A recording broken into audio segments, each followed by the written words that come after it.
नमस्कार. आज पूजाच रेसिपीमध्ये आपले मनापासून स्वागत आहे. हा माझा पहिलाच व्हिडिओ आहे. तर आज मी करणार आहे गव्हाच्या पिठाचे शंकरपाळे. अगदी सोपे आणि सरळ. तर त्यासाठी 2 वाटी गव्हाचे पीठ, 1 वाटी साखर आणि अर्धा वाटी रवा. तर आपण मिक्सरच्या बाउलमध्ये 1 वाटी साखर आणि अर्धा वाटी रवा एकत्र करून मिक्सरला फिरून घ्यायचे. तर आपण इथे अर्धी वाटी तूप घेतलं आहे. ते तूप आपल्याला गरम करून पिठामध्ये टाकायचं आहे. तर मिक्सरला फिरून घेतलेला आहे आपण साखर आणि रवा, तेही पिठामध्ये व्यवस्थित मिक्स करून घ्यायचं आहे.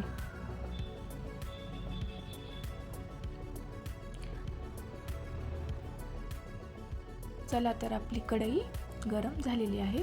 तर आपण त्यामध्ये तूप घालून घेऊ. खूप जास्त कडकडीत नाही करायचं, फक्त कोमट करायचं आहे. जर आपण कडकडीत केल्यानंतर तूप आपल्या शंकरपाळ्याचा वासही येतो, नंतर फार जास्त दिवस राहत नाही. तर आपलं तूप गरम झालेलं आहे व्यवस्थित. तर आपण ते पिठावरती घालून घेऊ आणि व्यवस्थित ते थोडंसं गरम असल्यामुळे हाताला चटके बसतात. ते मिक्स करून घ्यायचं आहे. खूप जास्त कडक नाही केलं आपण, त्यासाठी काही ते प्रॉब्लेम नाही. तर अर्धा टीस्पून मीठ घालून घ्यायचं आहे चवीनुसार.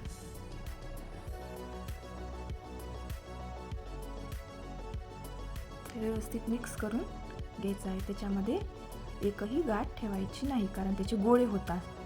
आपण तूप ॲड केलं आहे ना पिठामध्ये, तर त्याचे गोळे होतात. ते गोळे व्यवस्थित फोडून घ्यायचे आणि सुटसुटीत पीठ करून घ्यायचं आणि त्यामध्ये किंचित पाणी टाकून पीठ मळून घ्यायचं, कारण आपण त्यामध्ये साखर ॲड केली होती. व्यवस्थित पीठ मळून झालं आहे. ते आपल्याला 10 ते 15 मिनटं भिजण्याकरिता ठेवायचं आहे. खूप जाडसरही नाही आणि खूप पातळही नाही. तर आपलं पीठ आता एकदम मुरलं आहे. 10 ते 15 मिनटं झाले आहे. तर रवा असल्यामुळे आपण 10 ते 15 मिनटं ठेवलं होतं मुरण्याकरिता. तर ते व्यवस्थित मुरलेलं आहे. तर पोळी लाटून घेईपर्यंत आपण आता ते गरम करायला ठेवायचं.